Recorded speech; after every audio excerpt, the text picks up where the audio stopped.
বাঙালি football প্রেমী বাঙালি এই বিশ্বকাপের সময় ফুটবলারদের তো ভালো করে দেখে, কিন্তু এই ফুটবল মাঠের যারা রেফারি তাদেরকেও খুব ভালো করে চেনে। এবারে আপনারা বলুন তো, এমন কোন রেফারি রয়েছেন ফুটবল মাঠের যাকে ফুটবলাররা একসময় ভয়ঙ্কর ভয় পেতেন? কিছু মনে পড়ছে? এবারে আপনাদের বলি, সেই রেফারি যিনি কিংবদন্তি একজন ফুটবল রেফারি, তার নাম পিয়েরলুইগি কোলিনা।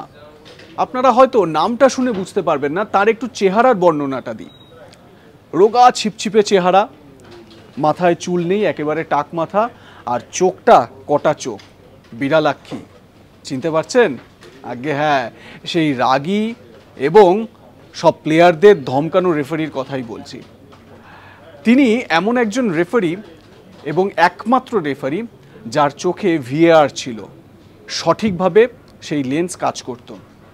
একই সঙ্গে তিনি যখনই কোনো ফুটবল ম্যাচ অনুষ্ঠিত হতো এবং তিনি রেফারিং করতেন, সবার আগে তিনি দুটি দলেরই অধিনায়ক যারা ছিলেন তাদের সঙ্গে কথা বলতেন, তাদেরকে বোঝাতেন যেন সবাই সুষ্ঠুভাবে ফুটবলটা খেলে। জাপান বিশ্বকাপ 2002 সালে, সেই বিশ্বকাপে রোনাল্ডো, ব্রাজিলিয়ান সুপারস্টার, তিনি এই রেফারির কাজে খুশি হয়ে তাকে নিজের শার্ট গিফট করেছিলেন এবং একটি বল গিফট করেছিলেন।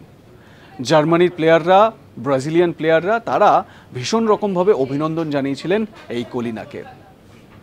দারুণ ইন্টারেস্টিং বিষয় নয়? এই ধরনের ইন্টারেস্টিং বিষয় জানার জন্য সাবস্ক্রাইব করে নিন আজ তাক বাংলা।